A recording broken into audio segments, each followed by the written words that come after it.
Let's jump right in. So tell us your name and where you are and why we're Uh, having this conversation.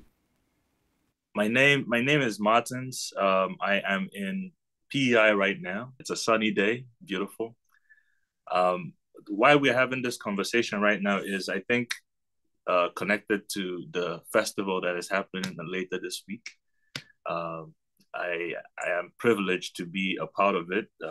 Haven't had a sponsorship from the Animation Festival of Halifax to create a short film, and I'll be talking more about the film as we progress through the conversation. Lovely. Um, and just to introduce you to two aspiring filmmakers, local filmmakers, Kimber and Joe Dell, and myself, a director. Excellent. So they'll probably have questions for you too as we proceed. Um, Okay. so to jump right in, why animation? That's very direct. I like it. Animation for me is a way to do my own thing. I've always viewed myself as an individualistic person. Tomorrow it might change, but right now I still am. Um, so animation gives me the opportunity to be all of the above. So I can be the director, I can be the producer if I choose to, I can be the writer, I can do whatever I want. And that for me gives me an opportunity to express more. So animation for me provides me with just a platform for me to tell my own stories, um, to tell them how I want to tell them, and not be limited by let's say for instance budget or finding an actor that matches what the look that I'm trying to put out there. I can literally just wake up one morning and have an idea and sketch it out, put make a storyboard, and maybe down to like a few months later I have a draft. So it's it's it's me. I had been drawing for a long time, so the passion of drawing just naturally just translated to by frame animation. So I've kept that on. So as a fellow writer, director myself, I've done editing and shooting, consider myself a cinematographer, director. Yes, Um, sir. I might be considered by some a control freak. So I'm not gonna label you as such, but I'm wondering how much um, that creative control that you're talking about, because I value that also. And I'm Yeah. wondering why that's so important to you. Why is it so important that you're able to influence the majority of the decisions, choices of your work? Why is that so important? I wouldn't say it's important. It's just it's necessary. You know, it's not important because I know there's a lot of uh, people who currently they view creativity as a way to earn money primarily. And that is fine. For me, it's necessary that I am able to tell my stories because I've tried to use creativity as a way to just earn, like, focus primarily on just the financial side of things, and it didn't serve me. It didn't serve me. I never felt like I was fulfilled. So now I wouldn't necessarily call it the control, like creative control, but I'll call it creative direction. I want to have a direction, and I want to be certain of what that vision is. I have had the experience of working towards a commercial vision where maybe you're animating ads or you're doing something like that. I've had the opportunity to be able to do that, and I have kind of you know compared the feeling from both. And 100%, I would say that I just enjoy telling my own stories. I enjoy drawing inspiration from things that I feel passionate about.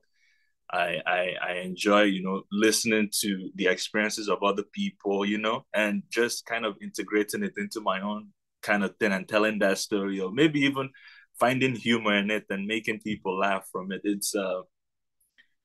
It's what I enjoy the most. I think that is the biggest gift that animation has given me, to be able to just, sketch something out and maybe do like a flip book and make a kid laugh. So it's um I don't know if I'm answering the question, but Well, I'm gonna rephrase it. I'm gonna say if creative direction is the thing, and not creative control, yeah, and creative direction is necessary, then very. why is it necessary for you? It's necessary for me because it's it comes with that feeling of fulfillment. You know, you in life, especially, I can only speak for myself. I want to feel a sense of connection to what I am putting out there, and that sense of connection will, kind of transfer, and it will evolve into fulfillment when you look at what you made and you feel like, oh, this is me. This came from me, and maybe it inspires somebody, or maybe somebody sees it and is able to pick up something from it, or just maybe the person just thinks it's cool. That in general is life is the lifeblood of the creative arts. When you are able to inspire an idea in somebody else, especially if that idea is a positive one, that creative direction allows me to be able to just channel all of my energies into what my intention is. And that intention is, I want to create something that I enjoy, and I hope that somebody else out there probably enjoys it too. Do you have that sense of creative direction in other areas other than animation in your life? Oh, 100%, man. I think that is, like I've said before, creativity is life. However you choose to express yourself, that is creativity. How you dress, how you style yourself, how you speak, the words you use, how you look at the world, your perspective on food, whatever it is, that is a form of self-expression. That is a form of creativity. And I think in more ways than one, it's just who I am that is injected into my creativity. So in a lot of ways, probably in all ways, I try to maintain direction in most of my life, and in just me in general, how I try to view the world, and how I try to view my life. I try to maintain direction, and that just transfers naturally into my creative work. Thank you. No, I just want to add, like when you were saying, like you be yourself, with the hopes that you can, inspire change. I just was relating to that, and like the animation part, like I think I came up with like a concept of like a fictional character, and like it was like kind of similar to like my award-winning film that I did, but like my character was talking about like the struggle, and like like pretty much you can create anything and take any pain or any happiness and make a character. So for you to hear you say that, and to hear somebody like as yourself say it, it makes me open up my eyes to like the options that I have. So I was just pretty much saying like I feel that 1000% everything you're saying, like it's in you, it's a part of you, and you do it because, well, you enjoy it. I appreciate that you are able to relate to um, just my views on the topic. I think, at least right now, I think that is probably the biggest obstacle. Obviously, there is the part of it where you have to now create things that people would, what you think people would like, because you want to be able to earn money, handle certain things, bills, and stuff like that. But is the compromise worth it? That's always the question. Is the compromise worth it? Are you trading your integrity, your creative integrity, or what you would consider to be your connection to your craft? Are you trading that in just for dollar signs? So it's a larger conversation for sure, because at this point, I feel like ideally you want to be doing what you would want to do. or you should be doing what you would want to do. I don't know if that makes sense. Maybe I should rephrase it. I feel like everybody should do what they want to do, because when they do what they want to do, they do it better. So the ideas of, you know, I don't know how old you are, but I'm from a generation where when we told our parents that we wanted to be artists, they were like, look at us, like, you know, go out and get a real job, you know? And this idea of being a starving artist, you know, never really sat well with me. How do those ideas resonate with you? This idea that, like you're saying, I mean, if you're not going to compromise on your artistic vision, you know, we all know, is it Vincent van Gogh? You know, those artists who kind of like struggled really hard, had no fame in their lifetime really, and you know, post-mortem success was great, but you know, when you're in the grave, it's kind of hard to reap the fruits of that labor. So I'm just wondering, like, are those narratives ones that you've considered, and in the current context of cultural production as well, how do those ideas sit with you? That's a great question. And, you know, I can only speak for myself, but I think there's enough room for everybody to, you know, to excel. What makes art so unique is the fact that it's individual. So I can, you know, I can do something, and there's going to be somebody out there who will resonate with, you know, who what I did will resonate with. And there's going to be somebody out there who will look at it and be like, you know, that stuff is absolute crap, you know. And that's fine. You know, I think that the focus for most creatives, I think that is my focus right now, is to create, not to earn, but to inspire. If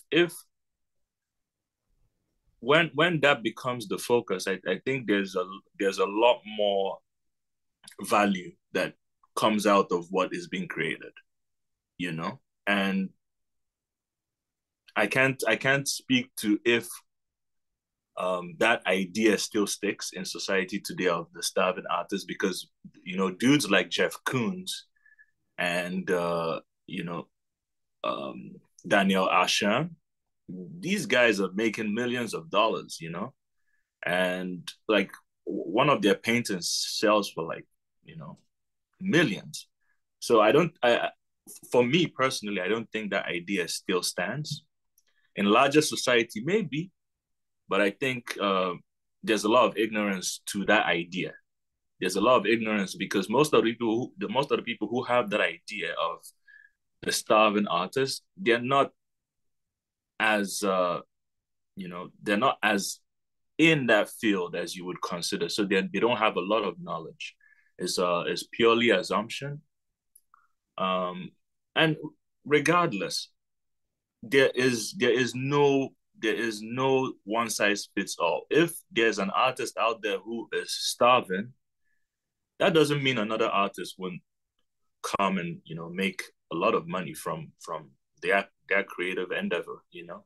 I think story is your story. So if you identify yourself as, you know, I don't view myself as someone who is creating, you know, creating for the monetary or financial side of things. I'm creating just for me.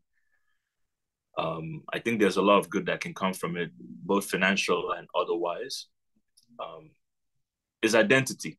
I don't know if I'm rambling, but it's identity. What do you identify as? If you identify as a starving artist, well, guess what? You will be.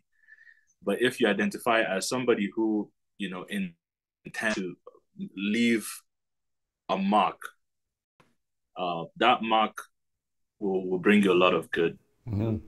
And I mean, obviously, you've been fortunate. You know, you've had success with your work at a young age. That probably goes a long way in terms of confidence and sort of the sense that what you're producing, like you said, will find an audience even if it's not immediate. So let's talk a little bit about your work. Why do you think audiences gravitate to your work? I can't tell, man. You know, I used to think it was because I put a lot of my work is raw, you know. But as time went on, I realized, you know, I can't really tell. Everybody connects to my work for their own personal reason. I think I want to help you with that. Just listening to you, I think like, because I'm an award-winning filmmaker, right? So like I got last year's best short film of 2022, and it's talks about like depression, mental health, and like, so it's like I'm all on the boat that connecting with people, right? And like before that, my photography, I got into that because you know, I like to create raw images. I don't like to take Photoshop or create platforms and change the looks of people, right? I like to capture the moments, and I think people gravitate towards that, you know, because realness is something that a lot of people are not about nowadays, I guess. Everybody seems to gravitate towards what the new is, you know, and then there's not too many people that are, you know, are still passionate about what they do. And I think hearing from talking to you, I think you're passionate, and I think, you know, that just creates a different energy for people to want to latch off to and or be around or, you know, consume or whatever it may be, right? You do it because of your heart, you know, you don't do it because of, like you said, the dollar sign. So I think that's probably why. But who am I to know, right? I don't know. We don't know much of each other, right? But listening to you, I think that potentially could be it. So that's my additive to that try to help you to answer that. I appreciate that. And I'm going to add to that by saying my focus most of the time is what don't I know? Mm-hmm. And I like to consider myself the most ignorant person in any room that I step into. I really don't know jack shit. And I try to lead from that place. When people come to me and they're like, oh, I like this about your work, I'm like, when I made it, I didn't see that, you know. And it's crazy that you saw that. I tried to understand why they saw that, right? And usually most of the time that kind of leads into the next thing, which is what about that person made them see that in something that I created. I probably, when I was creating it, I wasn't thinking of this person. I was just creating whatever I was creating, but that person sees that and it's like, oh, you know, I saw this in your work. And like you said, I think it's realness. When you create from a place of authenticity, people will see it and they will, you know, they will feel connected to your work. And for whatever reason they feel connected, I don't think it's for you to say or for you to be able to, you know, tell or figure out. They just do. And connection is connection. I think people like what they like. Why they like it, you will find out eventually. Can you talk a little bit about your journey towards authenticity? Because I think that is something very characteristic of human beings, that we often feel that we want to belong to the group. Belonging is a very important part of the human experience. And this idea of authenticity often requires us to let go of some of that, right? And to have and trust in the self and bringing that forward and sharing that vulnerability, you know, because you don't know if, you know, will they like me? I mean, if that's a question, you know, or will this sell? You know, I've got my light bill next week to cover, so I hope it kind of does. So I ask you, what has your journey to authenticity been like? That journey is still ongoing. I think that journey never ends. It never ends. You will continue to discover more of yourself as you dive in deeper. But one thing that has helped me is understanding, you know, or doing my best to understand anybody that life brings in front of me. I feel like you meet people for a reason. This is like this interaction that we're having right now is not by accident, you know. We're supposed to meet. And it's about finding that value, you know, finding that value in the fact that of all the people in this world, you know, right now, it's the five of us right now having this conversation. And that is very, very profound, you know. So when you think about that, you begin to realize that, okay, there's millions of people, billions actually, in this world right now. And of those billions of people, the five of us, we have the privilege right now to, even though it's virtual, we are sharing ideas. And, this is time from our life that we will never get back, and there is a lot of value in the fact that, this is a point in time and these ideas are being transferred between the five of us. And hopefully on during the weekend, it will be transferred to several other people. And, those people will not come across this by accident either. So when you think about that, that takes a lot of pressure off.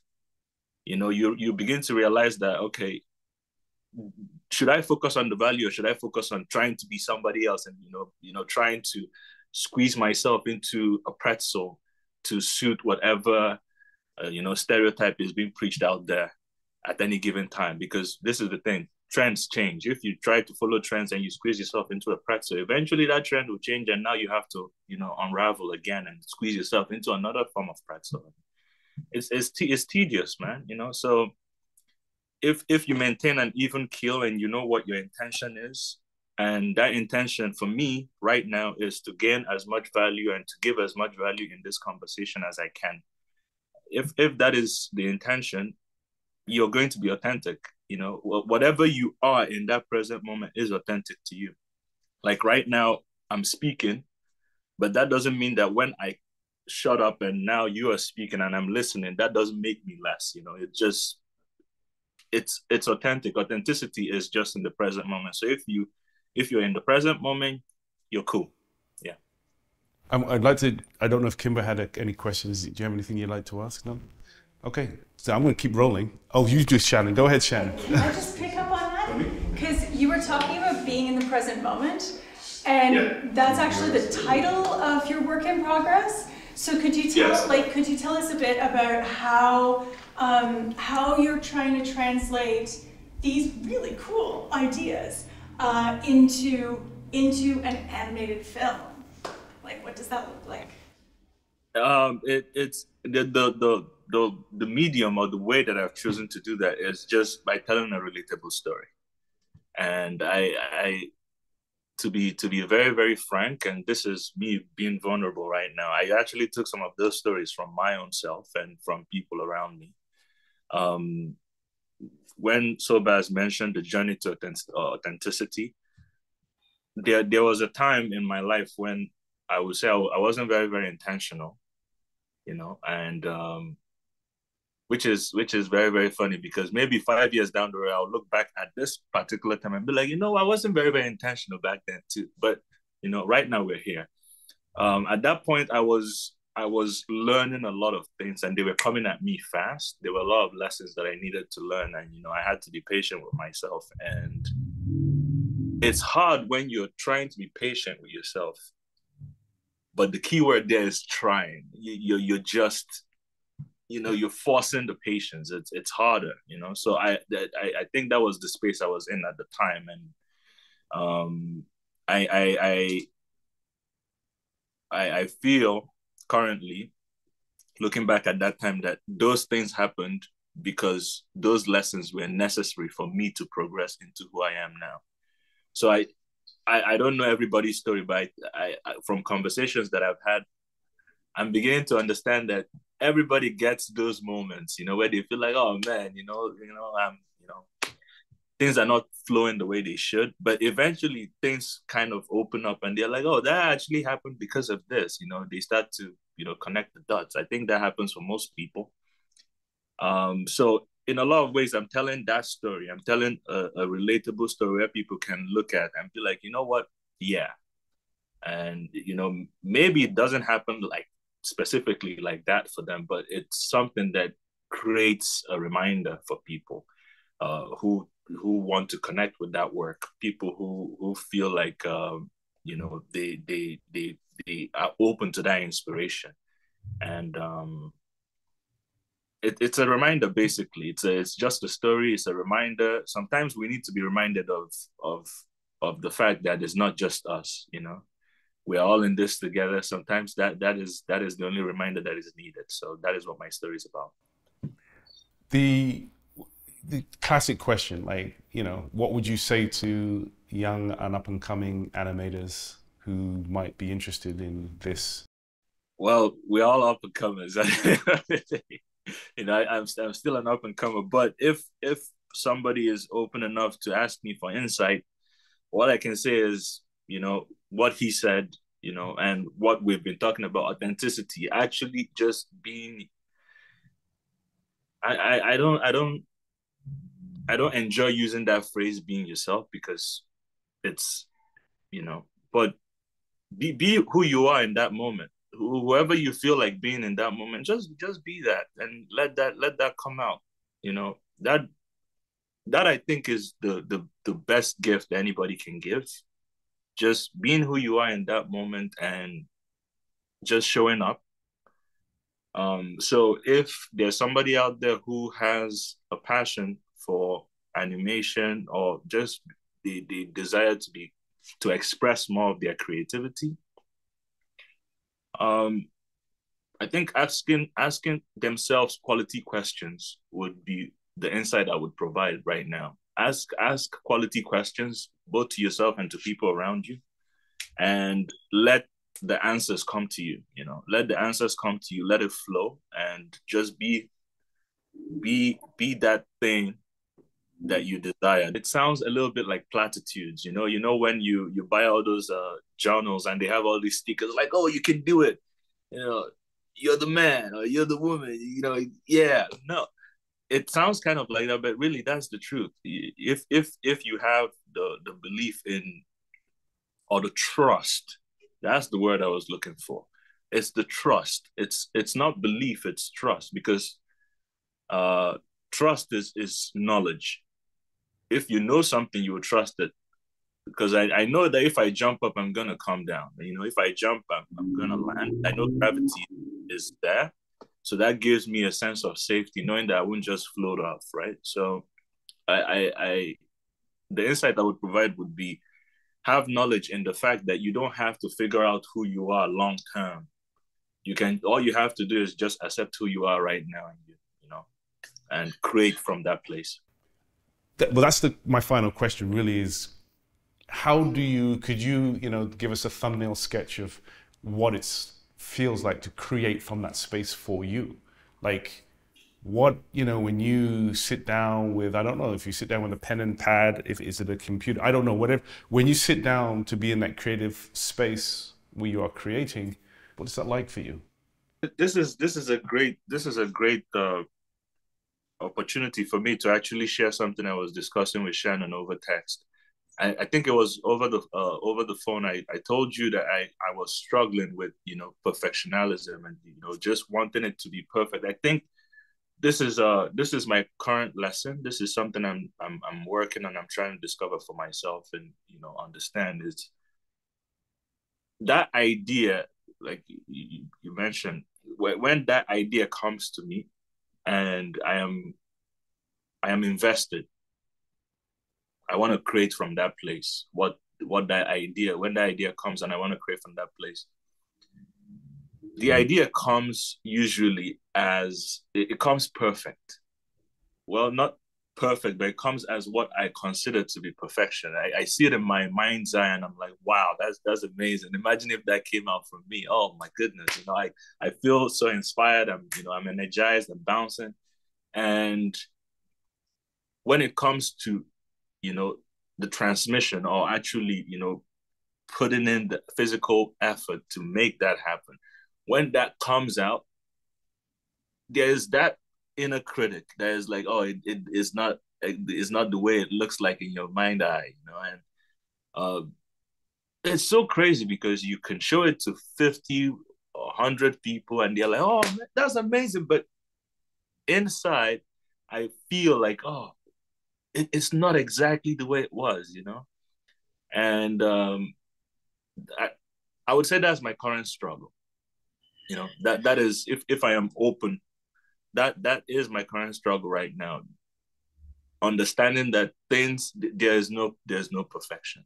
Perfection doesn't exist, and there will always be that part of myself that looks at my work or looks at the world and desires it to be maybe slightly different or slightly better, or if I could change this, or if I could tweak this, and it doesn't exist, and I am understanding that now, and I'm being present with it. I'm accepting it.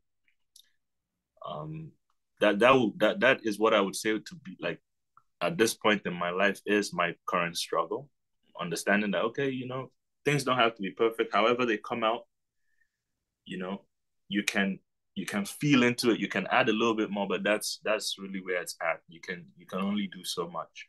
You can't change reality, and acceptance is very, very important. The second thing is when ideas come to me, they come finished. Like I said, they just show up, and as time goes on, they become clearer.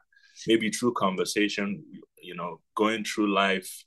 Sometimes through food is actually freaking crazy. Sometimes I take a bite of food, and that idea just pops up. And this is another one in the shower. I think this one is a common thing. The shower ideas open up. So when those ideas come out, I do my best to not just rush and write them down. I just let them sit, and I nurture them. I call it nurture, which is I water them. Like I ask myself questions about it. So if an idea comes, I ask myself, like, why is this idea coming to me, and why do I want to do it, or why is it coming to me at this point in my life? Why is it not? Why not this? So I ask myself those questions, and as I ask myself those questions, it opens up, and now I can actually start to write about it. And the more I write about it, I find that life is very, very serving. Life is constantly serving us. So when that idea comes, life serves, because I start to see things around me, kind of mirroring back what that idea means to me. So I start to see things happen that contribute to my knowledge of what the idea is. I don't know if that's making sense. I start to see things, maybe from my past, things come back, or maybe in the present, I could be having a conversation, and then somebody will say something that, is or connects me to that idea. So it's just like, I was thinking about this, and now this person is saying something similar. So that makes me, think about the idea even more, and then it opens up, and then I dive in deeper. And depending on what that idea is for, sometimes it's about writing, sometimes it's about something I should draw, sometimes it's animation and something I could create. I dive in deeper, and I let myself flow, and it comes out. So, do you have any final thoughts you'd like to leave us with, Martins? No, I don't have any final thoughts. I do have questions, because I feel like this is a discussion more than a spotlight. I am very, very interested in learning more about, your work, Sobaz, your work, Kimber. Shannon, I know we've had a lot of communication, but I'm very, very interested in, knowing a little bit more about the work you're currently doing. So yeah, that's where I'm at. So the organization I run is called In My Own Voice Arts Association, and it's really came from my own personal healing journey, really. So as a film student in Toronto, I turned the camera on myself, really because I thought it was just like easier. I thought it would be easier because being a bit shy at that time, I thought it'd be difficult to ask other people questions. I thought it'd just be easier to interrogate myself. And the ideas around, that have formed the organization really grew out of a couple of films that I did. One in particular called Weekend Warrior. And, it explores issues of trauma and self-love, self-acceptance. And, I fast forward, so that was around 97, fast forward to 2007. and I'm being asked by the Justice Department to make a film about the inordinate number of African Nova Scotian males who were being incarcerated at the time. And I said, well, you know, could I do something a bit more long-standing than a video? And I was fortunate to have an invitation. iMove was designed and offered, and you know, here we are in 2023 doing this work and being able to bring in people like Joe Dell, who had to just go grab something to eat. He's got some hunger pains going on, so he had to grab something. But Kimber is here, and we have a group of young people that we're working with, aspiring cultural producers themselves, and the approach resonates with them. So I mean, I'm not going to talk for Kimber, but Kimber's story fits within a program that we do at iMove called the Kintsugi Monologues. And Kintsugi is a Japanese craft around damage and brokenness and how beauty actually can be infused in that. And I just think it's a beautiful metaphor for trauma, you know. So Kimber's story is quite a remarkable one. And she's been working with us now for how long? A couple months, a few months? Like 8 months. Yeah. And it's interesting because the program itself is finished that we were working on, but we're finding a way to extend that work, because you can't really put a, you know, can you put a date on healing? You know, I don't think you can. So we're extending our engagement in terms of work, and so I'm very excited to see what happens. And we've had other participants too, who their films are shown in the Halifax Black Film Festival. Guy named Shaikwan and Ramelin, Caleb, and a lot of our work that we produce in-house has found its way into the Black Film Festival and viewed nationally, actually. That's amazing. The like what you mentioned about the, how do you pronounce it? Kintsugi? Kintsugi. I don't know if it's the craft where I think I've seen it in a movie once where a cup was broken and they made the cup whole again. Yeah. And it had like all these cracks and it was so beautiful. Golden seal. That's amazing. Yeah, that's exactly it. That's it. Yeah. That's amazing. I would love to have an opportunity to be able to engage with that and actually see how that is, you know, been made. Well, I think it's great because a lot of because film is one component of what we do here. We also do a lot of music production, theater, radio, podcasting. Animation is definitely something that we're interested in incorporating and being able to express ourselves through. Creativity is so diverse, and it makes me so happy to hear, you know, projects like these that are happening. And, you know, it's very, very inspiring for me as well, knowing that just in Halifax, all these amazing, you know, projects are taking place, and there's a growing interest in animation, and, you know, things are being developed. I feel so happy about it when I talk about it here in PA, and I tell them, you know, there's a niche coming, man. Oh yeah, it's coming. It's coming. It's coming.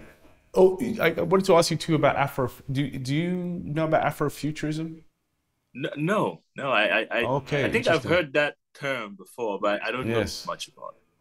Yeah, I mean, and it's good to meet a brother from the continent. You know, I mean, issues of identity are uppermost for me as part of the diaspora, and I think that Afrofuturism to me is a really interesting. I don't know if it's a genre, if that's the correct word, or I think it's larger than a genre. It's a way of being too. But I think that this idea of how we see ourselves in the future, like how are we going to be in 2052, 2062? What will the Black identity look like? Afrofuturism explores these sorts of ideas, and I think animation is a wonderfully free borderless canvas, you know, to imagine what our future selves might be. You know, you're not constrained by you know, live action. You know, you know, it's open to the imagination in a way that live action might not be. So I just wondered about that.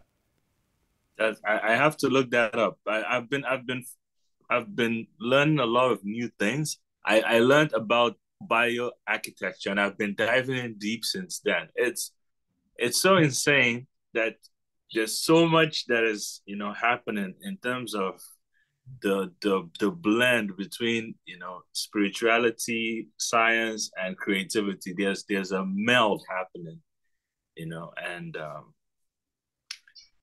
it's going to be interesting. Just the next couple of years is going to, I think right now it's already so interesting because all these terms, there's a lot of development happening. There's a lot of opening up, if I'll use that term, and new fields and new areas that are opening up for people to actually, I don't know if it's an evolution of consciousness or just, you know, I'm gonna term it that, an evolution of consciousness. So yeah.